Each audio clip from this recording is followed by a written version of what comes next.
Dear Santa, I hope this letter finds King. You see, Rupert, you don't... In Season 23, Episode 2 of Family Guy, titled Gift of the White Guy, Stewie delivers some of his most savage moments yet. When Brian warns him about landing on Santa's naughty list, Stewie goes on a hilariously dark spree to redeem himself. But his efforts are anything but genuine. First, he insults Meg with backhanded compliments that are more hurtful than helpful, leaving her even more embarrassed. Then, when the two accidentally cause a massive mess, Stewie immediately shifts the blame to Meg, roasting her as the family's permanent scapegoat. The Santa, you know, writing what you pretend, letting your mother live. Nice, besides trying to kill your mom. Oh yeah? Name one. To a remote cabin in... Santa doesn't scare me. A man who breaks into homes? Sounds more like your average parolee. Commentary, classic Stewie. Only he could turn Santa Claus into a hardened criminal with a record. The guy delivers joy to millions, but Stewie's out here rebranding him as a shady ex-con casing chimneys. Somewhere an elf just filed for defamation. Cut the course at that 5K. Station if it's on a corner. I was still afraid of COVID. The date for December 25th yet? No. Maybe it went... One standout moment in Season 23, Episode 2, involves Stewie tossing out his weapons to avoid being on Santa's naughty list. While his attempts to be good are hilarious, it's clear that even without his usual arsenal, Stewie's chaos-inducing nature finds a way to shine. His relationship with his weapons reflects his dramatic flair and contrasts hilariously with his innocent baby appearance. No, these are like Adam Schiff's naughty list. Oh, this is bad. Lots of people do things last minute. I got you. Go off? No, but it will. Help me carry my weapons to the trash. Stewie, I think you might be overreacting. This scene is classic Family Guy absurdity, with a sprinkle of Stewie and Brian's signature banter. Stewie, lugging guns to the trash in response to Santa's naughty list, highlights his usual over-the-top reactions. The nod to Rick and Morty is a chef's kiss for fans of animated chaos. But let's talk about the diaper twist. It's the kind of off-the-wall punchline that escalates a mundane cleanup into a full-blown Family Guy moment. Stewie's deadpan response, "It would behoove you gentlemen never to mention this again," seals the deal with a laugh-out-loud mix of mystery and shame. Are these guns from Rick and Morty? Yeah, they had kind of a fire sale over there.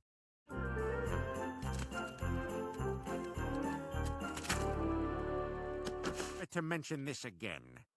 Pure Family Guy gold, blending Stewie's self-centered antics with sharp social commentary. Stewie trying to rehabilitate his image to get off Santa's naughty list is hilariously ironic because, of course, his good deeds have their own selfish undertones. The Starbucks undercover boss moment? Absolute savage comedy.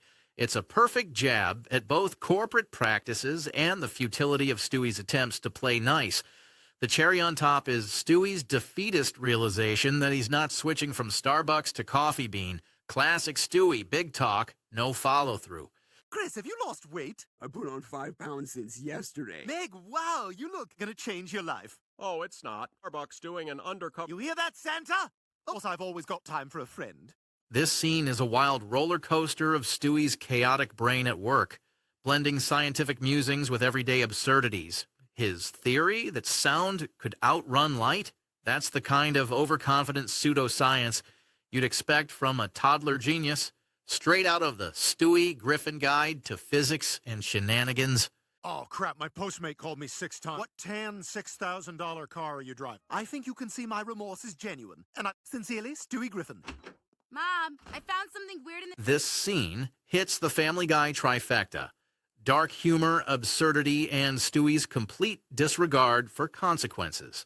First off, Meg's demise being overshadowed by Stewie's obsession with the nice list is peak Stewie, because nothing says holiday spirit like prioritizing Santa over your sister's tragic fate. It would behoove you. Get off me, Stewie! Brian's casual follow-up, focusing on the cutoff for Santa's list, is both disturbingly nonchalant and hilariously in character. And let's not overlook the grim genius of the Christmas Eve plan's punchline. Bar parking lots looking for crying women. It's so dark it loops back around to being laugh out loud funny in that irreverent Family Guy way. I hope Santa doesn't hear about this. Missed. Who cares about that? Meg's dead. Okay, and I'll stand here to make sure Lois doesn't vacuum up this. Wow, Stewie's really leaning into his seductive Swiss army knife persona, huh? He's out here plotting a full-scale infiltration like it's Ocean's 11 Daycare Edition. Also, can we talk about Peter's caftan flex? He's giving resort chic meets midlife crisis. And honestly, I'm here for it. And new Meg auditions? Forget hockey jerseys. Just dress her like Stewie and call it performance art. I'm auditioning new Megs. Evan Smith came close. If we ever get Meg new, I've been a perfect angel this year. I vaporized my sister. Hold up. Brian's out here delivering a heartfelt monologue about vaporizing Meg like it's a Hallmark Christmas movie gone horribly wrong. Her finger was on the trigger. Yeah, sure, blame the victim, Brian, but let's be real. The twist isn't Meg's resurrection. It's the fact that for once, someone in the Griffin family actually missed her. Honestly, Santa must have been like, okay, fine, but this is your one miracle, kid. Don't push it. I vaporized my sister. I know you'd expect the old me to joke about, but the honest truth is, I realize. Santa, please, anything else this year? Ah, yes, the Griffin family redefining what counts as a Christmas miracle. Meg's legs are on backwards, but hey, she's here, right? Honestly, this feels like Santa's version of you get what you pay for. Also, let's not ignore Peter's ability to blend Christmas and Hanukkah into one chaotic holiday cocktail. Miracle Mashup 2024, coming soon to a theater near you.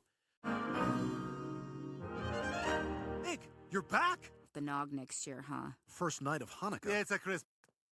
Yeah, close enough. Rush job. Busy night for Santa.